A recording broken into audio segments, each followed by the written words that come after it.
Hi everyone, welcome back to our Trip to Tassie series. In today's episode, we explore Bruny Island, which is about an hour south of Hobart.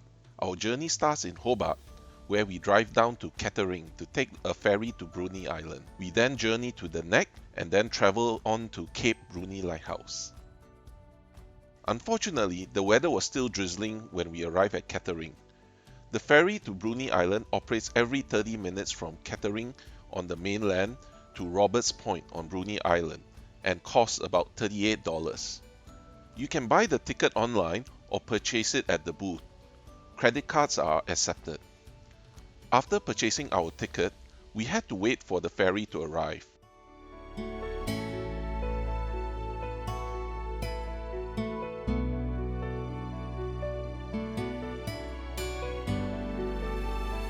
The journey takes about 20 minutes and the rain stopped as we were arriving.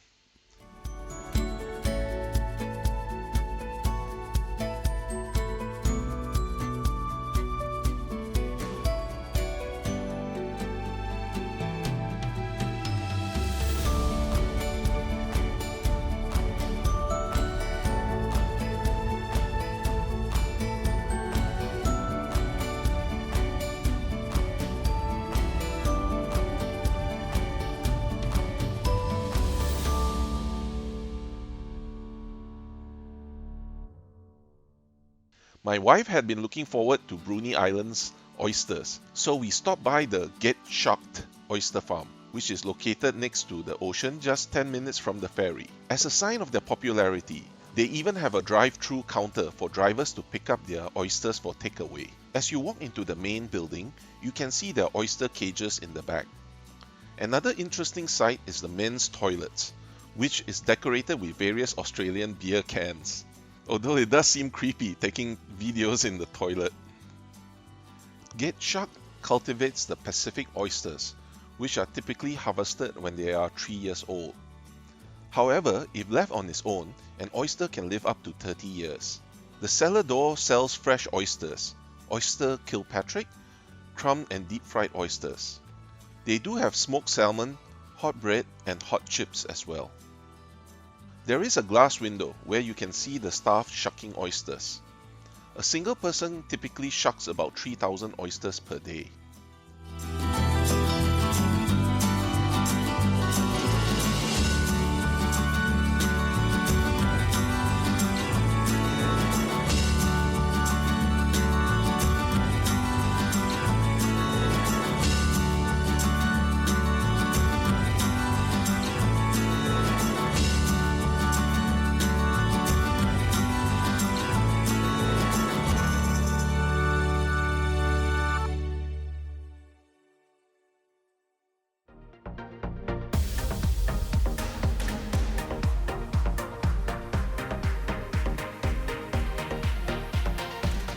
Next, we stop by Bruny Island Cheese and Beer Co. Founded in 2003, they first started out as a specialist cheese maker. In 2016, they started making craft beer, and in 2017, they opened their own dairy farm to supply organic milk for their cheeses.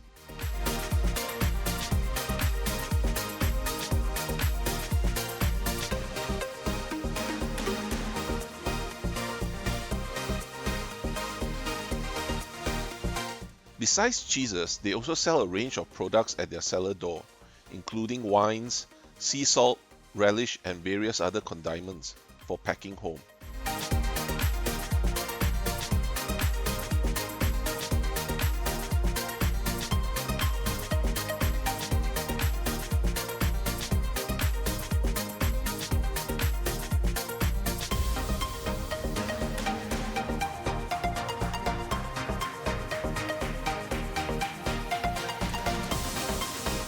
The cafe also serves good coffee, and their sourdough bread is baked in-house.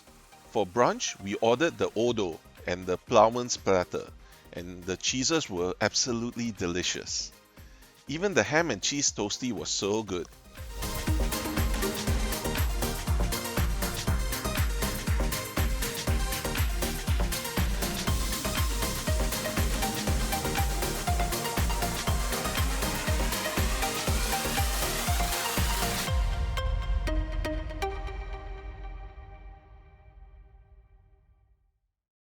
After brunch, we stopped by Bruny Island Honey, which is a bee farm selling honey and various honey-based products. Big surprise there!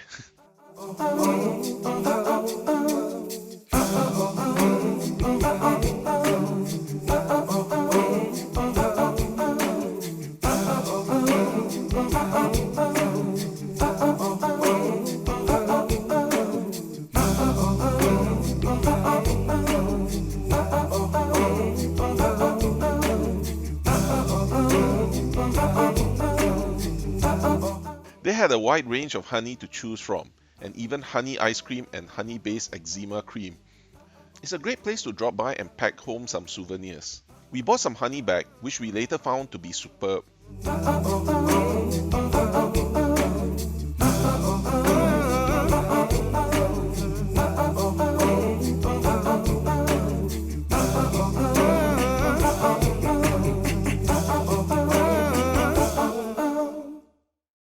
We next drove on down to the Neck, which is a narrow strip of land connecting the northern part and southern part of Bruny Island. There is a car park next to 𝗧𝗢𝗨𝗥 lookout, which has a wooden staircase with 180 steps leading up to the lookout, where you can get a majestic view of the Neck.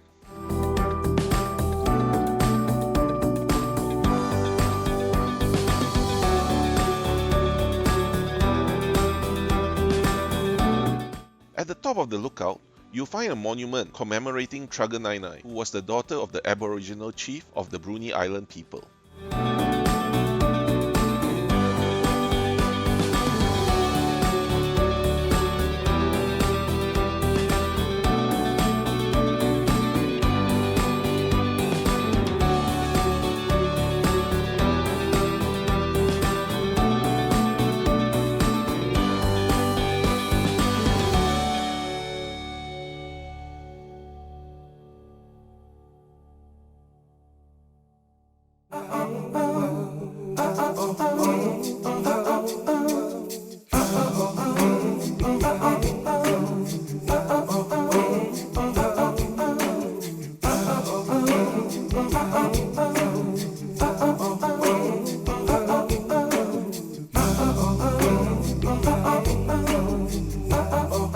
Our next stop after driving across the Neck was the Bruny Island Chocolate Company. Here you can buy tasty chocolates as well as many touristy souvenirs to take home.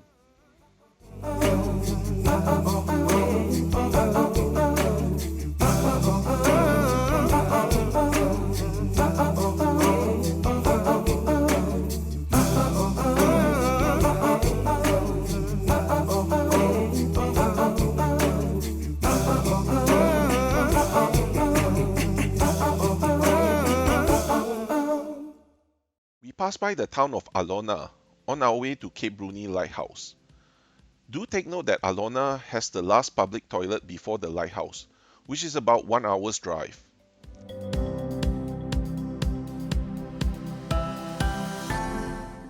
What surprised us was that after 𝗧𝗨𝗥, the paved roads were replaced by dirt roads, which had potholes and greatly slowed down our travel time. We didn't realize until we stopped by this small booth about midway to the lighthouse, but you are actually required to purchase a park pass to visit any Tasmanian national park. What's hilarious is that the sign says you can purchase the pass online using the QR code, but the entire area has no cell phone or mobile internet reception. They do provide numbered envelopes which you can fill in the required amount in cash and deposit it into a mailbox there. There is a tear-off section of the envelope which needs to be put on display on your car dashboard when you are at the lighthouse. Do bring a pen and cash if you haven't purchased your pass online. The lighthouse is the second oldest lighthouse in Australia, being built and lit in 1938. When it was commissioned, it used a Wilkins lantern, which consumed about 1 pint or half a litre of sperm whale oil an hour. There's a 10-minute hike up to the top of the lighthouse, and the path can be a bit steep. Once you reach the top, you'll be greeted by a beautiful vista of 𝗧𝗢𝗨𝗥 Island and Lighthouse Bay. It was decommissioned in 1996, but it is still open for tours. Bookings are essential.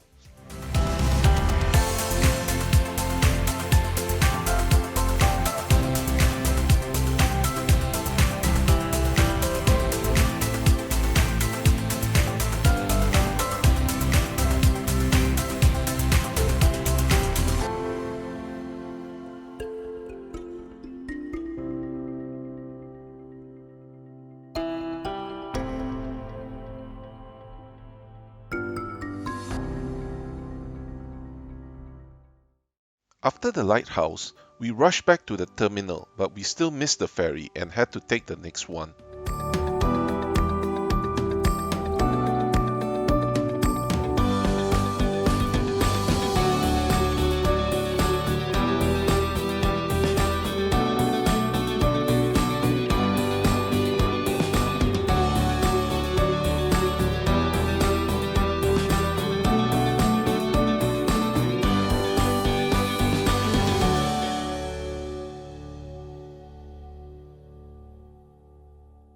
With that, this is the end of the video.